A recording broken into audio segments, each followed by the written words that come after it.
Oui, alors le problème effectivement du travail avec les jeunes qu'on a entrepris ici et que j'ai poursuivi très souvent à droite à gauche, soit avec des jeunes qui se destinent à la profession, soit avec des jeunes qui théoriquement n'envisagent pas ça, mais flirtent avec, euh, c'est un problème, disons, qui est passionnant. C'est peut-être ce qui permet d'entretenir le feu, la flamme, c'est ce qui permet peut-être de continuer à être enthousiaste. C'est qu'on sait qu'on a affaire à quelque chose de transitoire. Il y a un côté, je dis souvent, le théâtre est un art de l'incertitude, et il y a de l'incertain. Dans ce qu'on va voir, dans ce qu'on attend, il y a des choses prodigieuses, des choses qui laissent un peu sceptique, mais quand même on apprend toujours quelque chose. Donc, en fait, je crois que c'est le propre de l'enseignement, c'est qu'on apprend de ceux qu'on est censé enseigner. Et donc, ça me permet de maintenir une tension.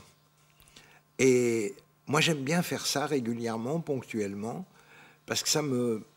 Puis alors, c'est en plus, illusoirement, ça donne l'impression qu'on reste à leur niveau, qu'on reste jeune.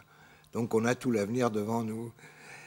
Maintenant, quant au travail lui-même, ce qui est passionnant en même temps, c'est de voir quand même que lorsque c'est obligé ou obligatoire pour eux, lorsque c'est volontaire ou vraiment ludique pour eux, ça ne change pas tellement le problème. On doit simplement prendre un autre parcours. On doit prendre un autre chemin pour arriver à les toucher un tant soit peu. Qu'ils ne se destinent pas tous, loin de là, au théâtre, c'est plutôt un bien. C'est-à-dire qu'on a l'impression à ce moment-là qu'on est dans ce qu'on pourrait appeler l'école du spectateur, l'école du public, l'école de formation.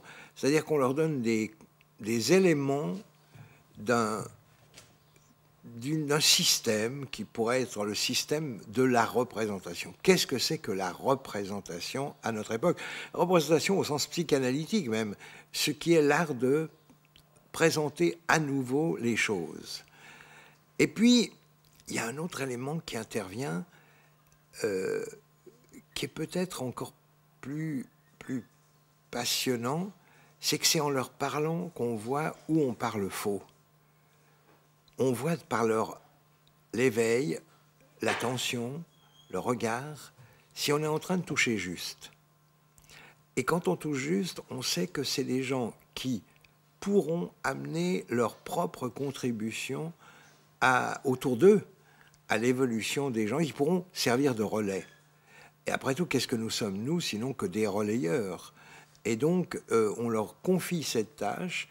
Ils vont, d'une façon ou d'une autre, parler de ce qu'ils ont entendu, de ce qu'ils ont vu, de ce qu'ils ont appris. Et donc, ça ne peut qu'à la longue être bénéfique. Donc, il n'y a pas il n'y a pas de restriction dans ce travail-là. C'est un travail qui est captivant de ce fait-là. À partir de là, on pourrait dire que ce qui va se dégager de tout ça, c'est peut-être une autre façon de lire le monde. Et je pense que le théâtre n'a que cette fonction.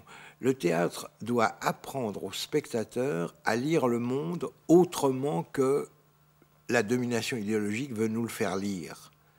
Donc c'est une entreprise de liberté, en quelque sorte. C'est une entreprise de liberté, qui est vraiment une entreprise de liberté, puisqu'elle pose le problème de la contrainte. Il y a un code. Mais le code, au théâtre, c'est très bizarre.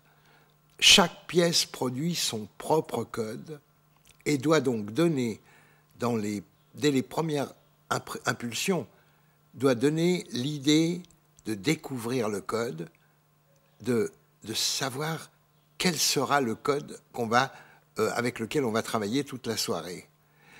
Le théâtre ne peut pas s'enseigner, en fait, il faut être clair, il peut s'apprendre.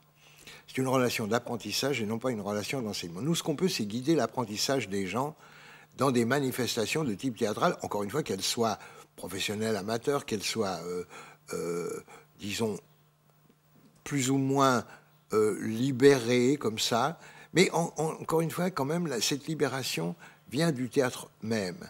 C'est-à-dire que on sait qu'on va capter une histoire, on ne sait pas encore selon quel modèle ou quel module on va la capter. Donc ce travail-là, il est à éprouver ensemble. Et éprouver ensemble, c'est apprendre.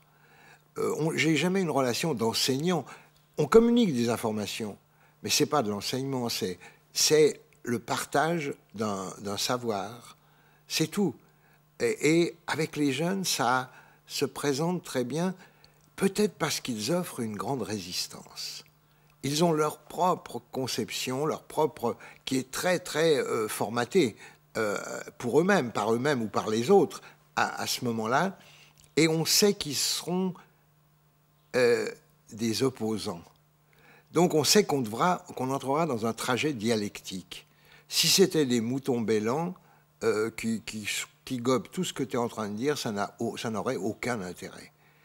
Parce qu'ils te transforment autant que tu les transformes.